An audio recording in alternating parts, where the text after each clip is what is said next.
ప్రభుత్వాన్ని ఎలా పడగొడతారు? కూలిపోవడానికి ఇది కాళేశ్వరం ప్రాజెక్టు కాదు, ప్రజా ప్రభుత్వం. మళ్ళీ కాళేశ్వరం ప్రాజెక్టు గురించి ఏం తెలుస్తుంది? సన్నాసులకు ఏం తెలుస్తుంది చెప్పు? నిజంగా సన్నాసులకు ఏం తెలుస్తుంది? నీకేం ఎంటిక తెలియదు, మొదలు తెలియదు, కొస తెలియదు, ఏది తెలియదు, ఎట్లా తెలుస్తుంది? కాళేశ్వరం మీద అంటే మాట్లాడడం ఇవాళ తెలుస్తుంది. ఆ కరీంనగర్, నిజామాబాద్ ఈ బెల్ట్లో ఉన్నటువంటి బిడ్డలందరూ ఇలా అర్థమైపోయింది. ఓహో, కాళేశ్వరం లేకపోతే నీళ్లు రావు అనేది. ఇవాళ నువ్వు దాన్ని మొత్తము ఇప్పుడు నీళ్ళు వస్తలేవు కదా, ఇక దాని మీద ఇగో రకరకాలుగా ఉంటుంది చూడు. ఆంధ్రజ్యోతిలో ఇక్కడ రాసిర్రు పర్రెలు, ఇంకా మొత్తం అన్నింటిలో పర్రెలు ఉన్నాయంట.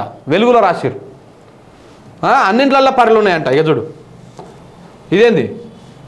కాళేశ్వరం ప్రాజెక్టు నీటి విడుదల. కాళేశ్వరం ప్రాజెక్టులోని 2వ లింకులోని ప్యాకేజీ 6 ద్వారా ఎగువ ప్రాంతాలకు ఇరిగేషన్ అధికారులు నీటిని విడుదల చేస్తున్నారు. ప్రస్తుతం ఒక పంపు ద్వారా ధర్మారం మండలం నందిమేడారం చెరువును నింపుతున్నారు. ఏది ఎల్లంపల్లి నుంచి ఎత్తుకపోతురేమో.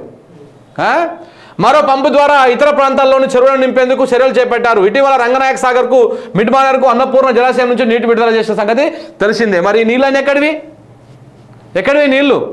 కాళేశ్వరం కూలిపోయింది కదా మొత్తము. ఒక్కటి లేకుండా కాళేశ్వరం చిన్న ఒక బరాజ్కు చిన్న క్రాక్స్ వస్తే అది మొత్తం కూలిపోయిందని చెప్తా ఉన్నారు కదా ఈ సన్నాసులు. ఇంకా ఎడ్డిగోర్లు నమ్ముతా ఉన్నాయి కదా ఇంకా దాన్ని. మరి ఎక్కడివి నీళ్ళని? ఎక్కడివి? ఇంకా ఉంది, చాలా ఉంది సినిమా ముంగల పోయింటి. అబద్ధం అంట తొందరగా బాగా స్ప్రెడ్ అవుతుందంట.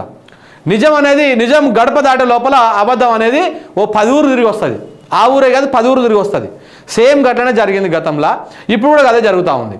కాళేశ్వరం మంచిది అంటే ఎవరికి నచ్చదు. కాళేశ్వరం వేస్ట్ భయ, అది దానివల్ల ఉపయోగం లేదంటే సమ్మగా ఉంటుంది, మంచిగా ఉంటుంది.